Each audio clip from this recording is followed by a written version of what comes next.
not gonna eat it. You know what, you sure wait. Ooh, I hate you. I'ma tell my auntie. Prestidigitation. Prestidigitation. That's correct. Maybe this is a sign. Maybe I'm in over my head. This was supposed to be the best summer ever, but now here I am searching through garbage. I thought we were just gonna leave him here. We can't just leave him. I'm not going inside. Mercedes, this is a business. No! It's in the cloud. It's in the cloud. OJ! It's in the cloud! Keyshawn is right. We should all be more thoughtful. And, you know, since we're taking requests, could you get your goddamn shoes off the floor? Are you done? No, I've got more.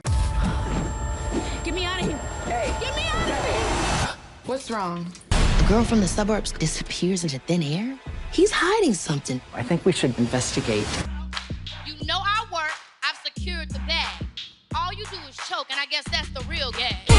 I started working 10, 15 years before most of my generation had their first job. Right. And this is like most, obviously. Some people, different.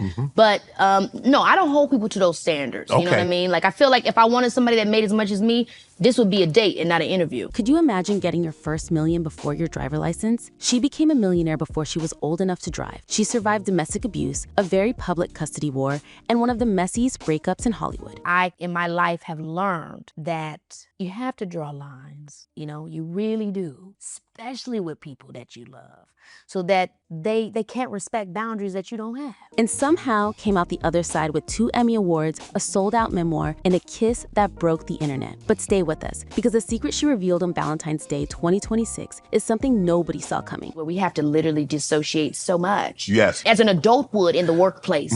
In ways that's not normal or common. Correct. And to tell these stories. And I don't really know what to make of it, but what I would say is what I've always said to my mom is that I wish that there was more therapy for kid entertainers on set. And before we get to that, there's another thing you need to know. The man who publicly humiliated her in front of the entire world, he didn't just lose the battle, he lost everything. And Keke, she turned it into art. Lauren Kiana Palmer. Most of the world knows her as Keke, a nickname she didn't choose, by the way. The story goes that her older sister L'Oreal had an imaginary friend named Keke before Lauren was even born. The name just stuck. And in a way, that tells you everything about this woman. She didn't ask to be a phenomenon. It just happened. My real name is Lauren. A lot of people think, you know, because my full name is Lauren Kiana Palmer, and they're like, oh, that's where Keke from. Wrong. I actually hate when people credit Kiana for Keke, because actually Keke should be credited for Kiana. My sister had an imaginary friend named Keke, and that's how I got the nickname, and that's what informed my full name, Lauren Kiana Palmer, because my mom thought I needed a name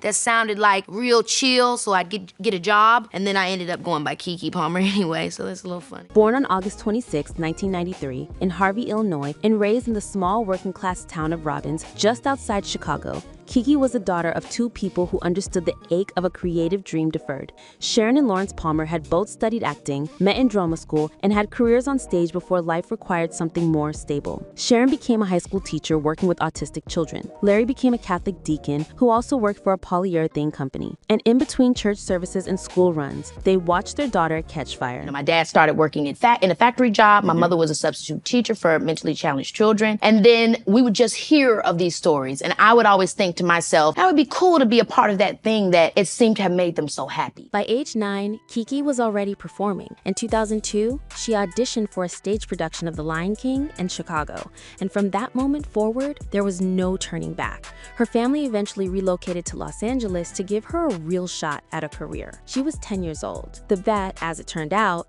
was one of the wisest anyone in her family ever made. Because my mom and my dad, they gave me everything. You know what I'm saying? Yeah. We maybe didn't have a lot, but they gave me all their time, their attention. Same thing with my other siblings. In 2004, Keke made her film debut in Barbershop 2, Back in Business. Well, I'm not gonna eat it. You know what, you sure wait. Ooh, I hate you. I'ma tell my auntie. A small role, nothing earth-shattering, but she was on a movie screen, and she was 11 years old. What was Keke Palmer's first movie? A lot of people think was Akeela and the was actually Barbershop 2. I had like about 4 lines. I played Queen Latifah's niece. A year later, she signed a record deal with Atlantic Records. Again, 11. In 2005, she appeared in the television film Knights of the South Bronx. Maybe he's like Big Daddy H and I. You know, telling everybody else what to do. HNIC. Head nigga in charge. and landed roles in Second Time Around. When you say famished, did you mean it's finally time to eat? Yes, that's what the word means. Dang, lady, I just asked the question. You don't have to give me all that attitude. And the iconic medical drama ER. Sure that Janelle told you she broke her wrist? AKA Cully's fracture. And that we gave her a local anesthesia. AKA hematoma blood. Then a Disney Channel pilot called Keke and Jamal Doesn't matter where you're from, cause there ain't no place like home. was developed with producer Ralph Farquhar. That quiet rejection could have been the end. Instead, it was the ignition switch. Because in 2006, everything changed. Akeela and the Bee hit theaters, and an 11-year-old girl from Robbins, Illinois, walked into Hollywood history. At the District B next month. Why would anybody want to represent a school that can't even put doors on the toilet stall? Keke played Akeela Anderson, a brilliant, scrappy kid from a poor neighborhood who competed in the Scripps National Spelling Bee against all odds. The performance was so magnetic, so emotionally raw, that critics couldn't stop talking about her. She won a Black Reel Award and an NAACP Image Award. Audiences sobbed, and an entire generation of young Black girls found themselves on screen for the first time in a way that felt real. That same year, she appeared alongside Tyler Perry in Medea's Family Reunion. If you touch me, I'm gonna call 911. You don't know me, I'll whoop an old woman. What? Who the hell are you talking to? I'm talking to you. And if you missed her in that film, don't worry, you wouldn't miss her for long. By 2007, Keke had released her debut studio album, So Uncool, on September 18th. Rooted in contemporary R&B, it was bright, melodic, and full of personality, landing at number 86 on the US Billboard Top R&B/Hip-Hop Albums chart. She cited Aaliyah, Whitney Houston, Brandy, TLC, Janet Jackson, and Mariah Carey as her North Stars. For a debut album from a teenager, it was a remarkable statement of intent. But the real thunderbolt came in 2008 when Nickelodeon handed her the keys to a franchise, True Jackson VP. You're probably really nice somewhere under all of that you. But for right now, I need to be surrounded by friends. You're fired. Debuted that year with Keke in the title role, a 15-year-old fashion prodigy who somehow becomes vice president of a major New York clothing company. She didn't just act in the show. She wrote and performed the theme song. She earned $20,000 per episode. That made her the fourth highest paid child star on American television. A designer even created a Walmart fashion line inspired by the series, and every design had to be personally approved by Keke. She was 14. It wasn't until DVDs, and people buying the movie after the fact and people hearing about it and word getting around that it became popular. So Akeela and the Bee became popular over years' time. Whereas True Jackson VP, honey, once that hit the air, it was up and it was stuck. True Jackson VP ran until 2011, and during those years, she was everywhere. The long shots in 2008. I really love footballing. Uncle Curtis is so great. He's been teaching me. Well, you looking real good out there. Voice work on the revival of Winx Club as the character Aisha in 2011. But I don't care about tradition. Anyway, I'm too young to think about marriage, and when the time comes, I'll choose my guy. And in 2012, she produced and starred in the Nickelodeon television film Rags, I can see me and you being best friends. as well as lending her voice to Peaches in Ice Age Continental Drift. I mean, Louis and I, we've hung out or whatever. But no, we're not really friends. But wait, because just when you think you know how this story goes, it shifts gears entirely. In 2013, Keke Palmer did something that separated her from every other former child star of her generation. She played Rosanda Chili Thomas in the VH1 biographical film Crazy Sexy Cool, the TLC story. Well, do you know I can sing too? Oh, really? Rosanda, we're not. You just give me a chance. A biopic about one of the most iconic girl groups in music history. It required range. It required maturity. It required a woman, not a girl. And she delivered. The film aired in October 2013, and the reviews made clear that the transition from Nickelodeon's sweetheart to genuine dramatic actress was not just plausible, it had already happened. I definitely wanted to play Chili. When I heard about the project, I said, decided, okay, I want to play Chili in TLC. I've always loved Chili since I was a little girl. Not show and tell, but we had a talent show. And I got up there in my overalls and I had like a little bra top on. And I went up there and I was like, I really was trying to get it too. And I didn't have very long hair, so I would try to like put my hair behind my ear like Chili and stuff like that, even though my hair was short. Then came the move that nobody expected. In September 2014, Keke Palmer became the first African-American woman to star as the title character in Rodgers plus Hammerstein's Cinderella on Broadway. On the wing of my fancy, I can fly anywhere. Let that land. She was 21 years old, and she was making history at one of the most prestigious theaters in the world. Her final performance was on January 4th, 2015, the closing night of the show's run. I want to know what inspired you to play Cinderella? The opportunity. I think all my life I always envisioned at one point, hopefully I would get the opportunity to do Broadway. But whenever I thought about it, I always envisioned myself being much older, 30s or maybe even 40s, you know what I mean?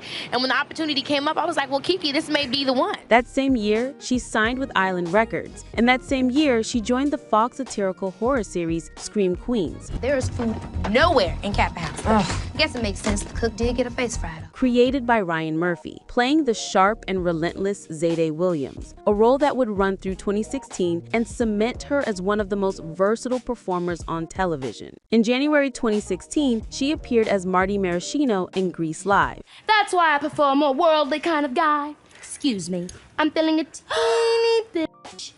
Rolling Stone called her performance a standout, praising her assertiveness and biting sense of humor. In June of that year, she released Waited to Exhale, an album she had originally written during her True Jackson years, but shelved due to label complications and, in her own words, anxiety-driven hesitance. On November 4th, 2016, she released her second EP, Lauren.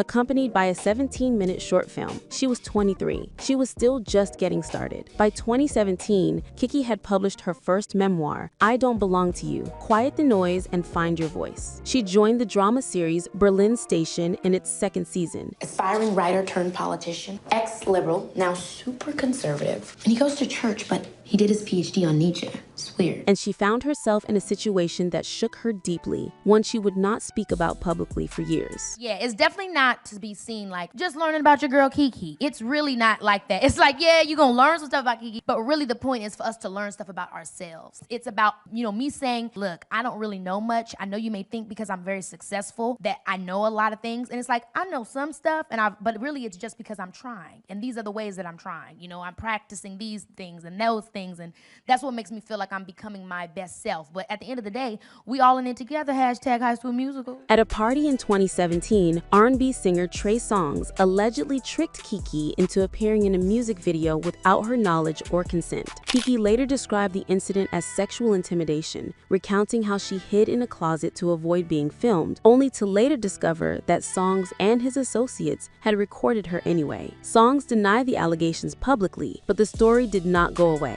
And for Keke, it was an early and painful introduction to a truth she would encounter more than once, that fame does not protect you. What were you doing there if you didn't want to be in the video? Well, it was a party. Oh, it was a regular party. I was in Miami for New Year's, a lot of friends there, people there. So I just went to hang out and then it turned into a video. You didn't know it would be a video? No, I didn't know. In April 2019, Keke began guest co-hosting ABC's daytime talk show, Strahan and Sarah. By August 26th, her birthday, she was made a permanent third co-host, and the show was retitled Strahan, Sarah, and Keke. I have to say, I always say this, but I really love being around you guys. It's always a good day for me.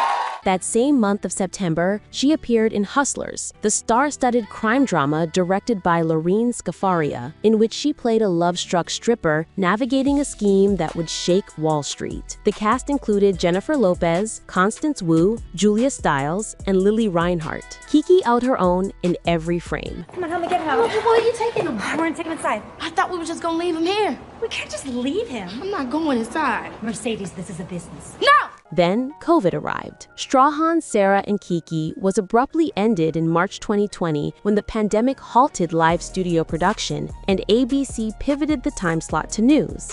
Palmer received a Daytime Emmy nomination for Outstanding Entertainment Talk Show Host. She hosted the 2020 MTV VMAs. She released 2 EPs, Virgo Tendencies Part 1 in August and Virgo Tendencies Part 2 in December. And she starred in the web comedy series Turned Up with the Taylors. Made up my mind. Feel it, Bobby. I've decided To do this shit. In which she played every single character. Created this sketch with this character named Chelsea Barbie Taylor. Chelsea Barbie Taylor. It got really popular on my Instagram page, and then I ended up getting into a partnership with Facebook and this production company called Kids at Play. So we did that character in like kind of, you know, an SNL style, took the sketch and turned it into a larger story, which was Turned Up with the Taylors, and we ended up getting an Emmy for it, so that was pretty cool. In 2021, that project earned her the Primetime Emmy Award for Outstanding Actress in a Short-Form Comedy or Drama Series. 2 Primetime Emmy Awards in total before she was 30, and she was just building momentum. In June 2021, Keke began dating fitness instructor Darius Jackson. The relationship, at least in the early days, appeared to be a genuine love story. On December 3rd, 2022, while hosting Saturday Night Live, she announced to the world that she was pregnant. The room erupted. The internet erupted. Their son, Leotis, was born in February 2023. But that same year, 2022, delivered the career moment that would redefine her legacy. Jordan Peele cast her as Emerald Haywood in Nope, a science fiction horror film about a California ranch family's encounter with something inhuman in the sky. Yeah, nah. The performance was electric. She earned the New York Film Critics Circle Award for Best Supporting Actress. She hosted a reboot of the NBC game show Password in August 2022 with Jimmy Fallon as permanent celebrity guest. I think we're all excited because we're all here to play. She was everywhere, and she was magnificent. And then for my character Emerald, because she's kind of obsessed with, she's like into social media. She's like very much so the quintessential millennial. She's like, how can we make something out of this? How can we exploit? I gotta make me a TikTok. Exactly. So she's definitely going on this journey, kind of trying to exploit what this situation could be.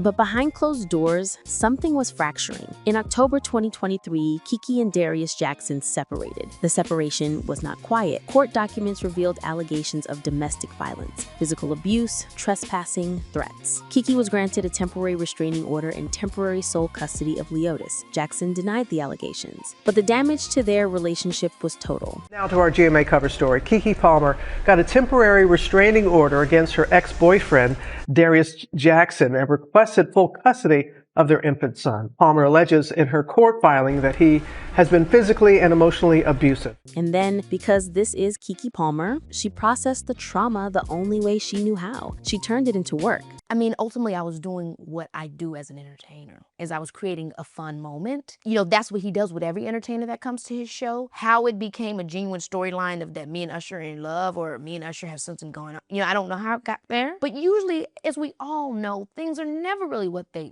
seem. Earlier that year, in August 2023, she had starred in Usher's music video for his single Boyfriend. Somebody said that your boyfriend is looking for me. The irony of that timing is not lost on anyone. And when Jackson publicly shamed her on social media for wearing a shared dress at that very Usher concert in Las Vegas, the internet rose to Keke's defense with the fury that became its own cultural event. The backlash against Jackson was swift and withering, and Keke, unbothered, unbowed, released the courtroom-themed track My Confession in direct response. And it's not reality. I didn't want to engage with something that wasn't reality. So I kind of just became removed. And then at that point, for me, I kind of just wanted it to not exist in the workspace, because ultimately that's what it is for me. You know, in my opinion, I was just at a concert. I don't know how anybody else receives that, whether they know me or whether they're online. It was not that reality for me. In June 2024, she launched Diva Girl, a girl group modeled on the Pussycat Doll structure with Palmer as lead singer. In November 2024, her second book, Master of Me, The Secret to Controlling Your Narrative, hit shelves, debuting at number 13 on the Publishers Weekly bestseller list with over 9,000 copies sold in its first week. She had documented documented the abuse, the custody battle, the healing, and the rebuilding in her own words on her own terms. And in 2025, she co-headlined One of Them Days alongside SCA to widespread critical acclaim. Shoutouts to SZA. It's such a fun comedy about two best friends, Drew and Alyssa, trying to make their money for their rent back in one day. So it takes the course of one day, tons of hijinks. It was a lot of fun to film. By this point, she had also been honored with the 2025 NAACP Image Award for Entertainer of the Year. Now in 2026, Keke Palmer is moving at full speed. She stars in I Love Boosters, directed by Boots Riley of Sorry to Bother You fame, alongside Demi Moore, Lakeith Stanfield, Naomi Aki, and Taylor Page. Christy Smith stole my design. What? The film follows a crew of young women who turn shoplifting into an act of community defiance, traveling across Oakland and making fashion accessible to those who can't afford it. It premiered at South by Southwest in March 2026 to a near-perfect critical score, and released in theaters on May 22, 2026. They have this group, the Velvet Gang. Corvette is the leader, my character, and pretty much we are shoplifting from Metro Designers, which is Christy Smith's stores. Me and Christy end up getting into a bit of a beef, and that's pretty much what takes us on this very whimsical, wild ride. The girls are amazing. We got Taylor Page, Poppy Liu, Isa Gonzalez, Naomi Aki. Incredible performances from them. I mean, Boots Riley, if you know Sorry to Bother You, then you can expect to talk about major themes, but in a way that's very fun and entertaining. Yes. She can also currently be seen on Peacock's The Burbs. From a legal standpoint, we're not breaking in. Okay, we're walking into an unlocked house. She has Lottery in the pipeline for Searchlight Pictures. She continues to host Password. She runs her Key TV Network digital platform. And on May 26, 2026, she dropped a podcast episode that set the internet on fire because the guest was Hot Ones host Sean Evans, who she introduced live on air as her potential future suitor. The two kissed on Hot Ones in September 2025 after Evans had been openly crushing on her since 2023. As of right now, neither has confirmed an exclusive relationship, but fans are watching very closely.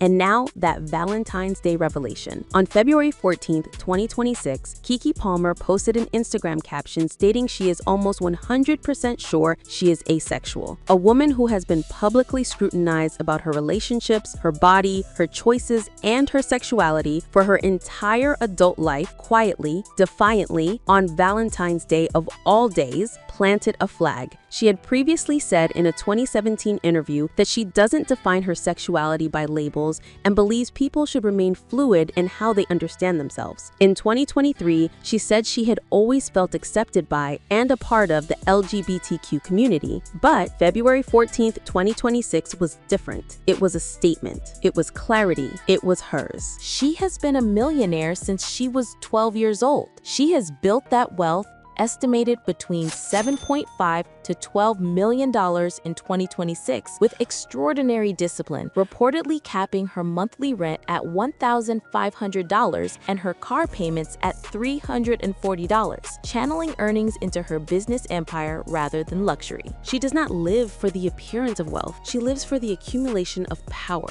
She is a two-time Primetime Emmy winner, a Broadway pioneer, a Jordan Peele leading lady, a NAACP Entertainer of the Year, a domestic abuse survivor, a mother, a published author, a podcast host, a girl group frontwoman, a game show host, a digital media executive. She is 32 years old, and she is just getting started. If this story reminded you why resilience looks different on everyone, drop a comment below. And if you want more stories about the women who refuse to be written off, hit that bell, because we've got plenty more where this came from.